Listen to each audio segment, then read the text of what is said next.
लोग हल्की राजनीति करने वाले लोग वही वोटर लिस्ट से प्रधानमंत्री भी बने हैं, मुख्यमंत्री भी बने हैं वही वोटर लिस्ट से, तो क्या सब फर्जी था क्या?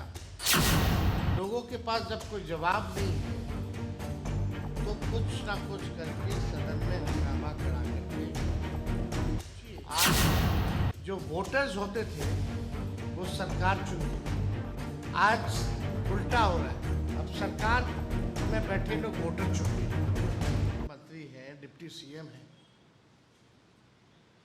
इतनी हल्की राजनीति करना उनको शोभा नहीं देती।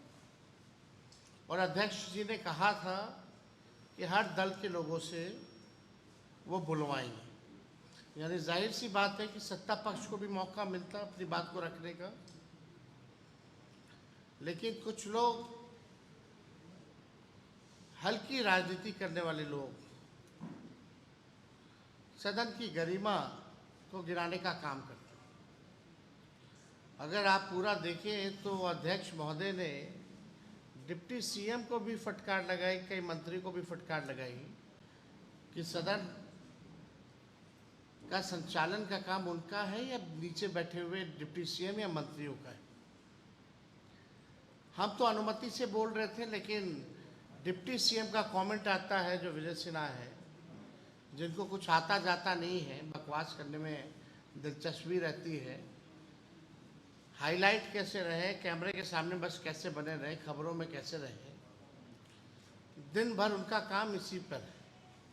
और उनका बयान आता है कि यही बोलता रहेगा खैली, कितना बोलेगा, क्यों बोलने दिया जा रहा है। इस तरह का बयान कितना अमर्यादित है। सदन में अगर विपक्ष का नेता नहीं बोलेगा तो बोलेगा कौन? सवाल अगर विपक्ष नहीं पूछेगा तो जवाब कौन देगा, जब सवाल ही नहीं पूछे जाएंगे तो। और हम सब लोगों को लगता था कि भाई सब पॉलिटिकल पार्टी अपनी राय को रखेगी एसआईआर को लेकर के, तो बात वहां उखड़ करके आई। आप लोगों ने अगर गौर किया होगा तो कि हमने कहा कि सूत्रों पर ये दोनों उप मुख्यमंत्री जो हैं बयान देने लगते हैं। इन लोगों ने बयान दिया कि भाई बांग्लादेशी हैं, फर्जी वोटर हैं, नेपाल के हैं, म्यांमार के हैं। और जब हमने सबूत दिखाया, ये बताया कि सुप्रीम कोर्ट के में जो इलेक्शन कमीशन ने एफिडेविट दिया है, हलफनामा जो दिया है 700 भी ज़्यादा पन्नों का, उसमें कहीं भी विदेशी नागरिकों वोटरों का जिक्र इलेक्शन कमीशन ने नहीं किया है। जब किया ही नहीं तो इस तरह का बयान महत्वपूर्ण पद पे बैठा हुआ व्यक्ति इस तरह की राजनीति अगर करता है तो इसका खंडन होना चाहिए। यही बात हमने कहा कि भाई बीजेपी के भी कई हजार बीएलए हैं और उन लोगों ने भी कभी भी विदेशी नागरिक या फर्जी वोटर के बारे में आज तक चुनाव आयोग में कंप्लेन नहीं किया। तो जाहिर सी बात है, बात को बुरा लगा उनको। और अगर होगा भी तो 2005 से सरकार किसका है 25 तक, 11 साल से प्रधानमंत्री कौन है? यानी आप ही लोगों की सरकार ने डॉक्यूमेंट दिया होगा। तो उन्हीं लोगों के पास जब कोई जवाब नहीं है तो कुछ ना कुछ करके सदन में हंगामा खड़ा करके आज का जो एसआईआर पर जो हम लोग चर्चा कर रहे थे उसको बाधित किया गया। इसके बाद हम सब लोग जो हैं अध्यक्ष महोदय से हम लोग मिले और हम लोगों ने आग्रह किया, क्योंकि भाई जब हम बोल रहे थे तो बीच में मुख्यमंत्री जी उठ गए थे और शायद उनको पता ही नहीं कि सदन में चर्चा किस बारे में हो रही थी।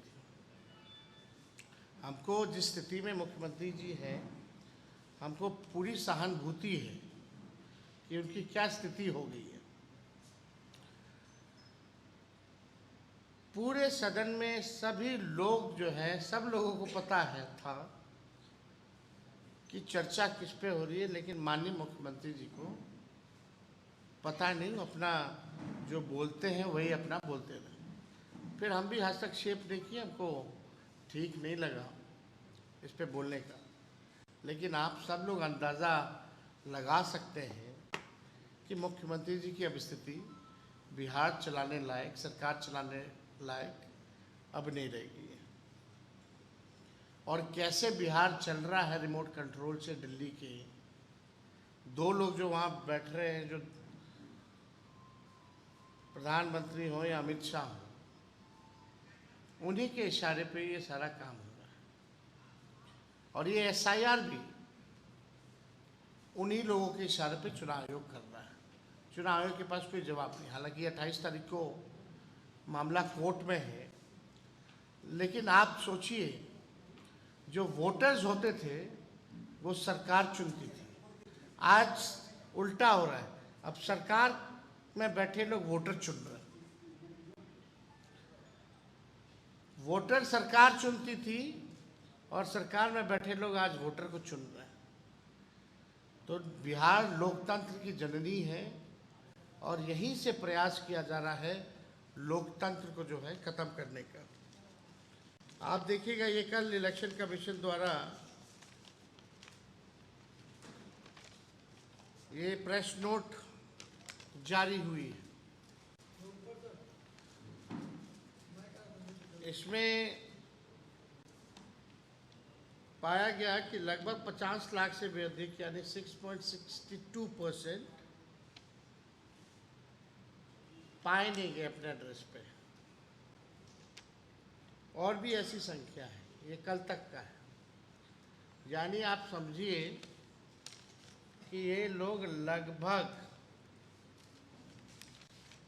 50 से 80 लाख, या हो सकता है उससे भी बेसी ज़्यादा, जो सूची में से नाम यानी काटेंगे। और हमने 1% का जिक्र किया था। अगर 1% अगर कटता है, यानी हर बूथ से 10 वोट भी, तो एक विधानसभा में 3200 वोट कटेगा। अगर एक विधानसभा में 320 बूथ है तो आप सोच लीजिए, वो 1% निकल के आता है 7,90,000, 7,90,00,000 वोटर जो है पिछले सूची में पाए गए।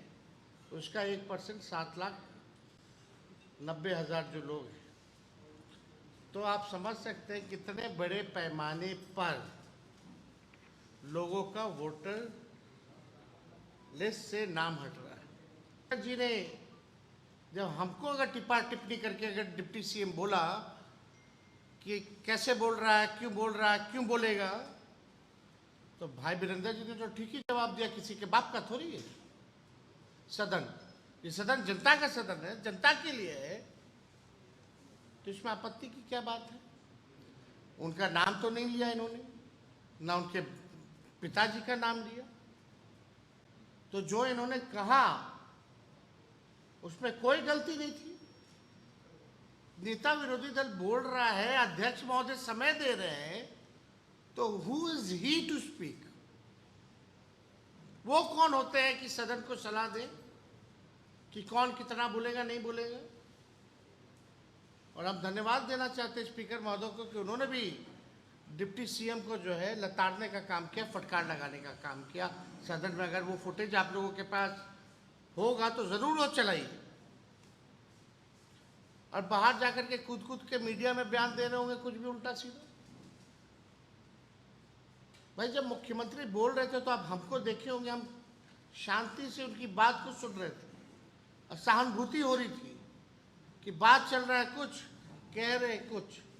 लेकिन एक सदन की गरिमा है, सदन के नेता अगर कुछ बोल रहे हैं, और जब नेता विरोधी दल और जब सदन के नेता मुख्यमंत्री बोल रहे हैं, तो बीच में क्यों टपक रहे भाई? कोई मतलब है क्या?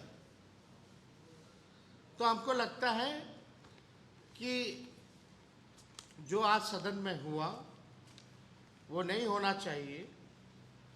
और इतना गंभीर मुद्दा 14 करोड़ बिहार के लोगों के अस्तित्व पर चर्चा हो रही थी और इन लोगों ने अपने हल्केपन से जो है आज का जो बहस था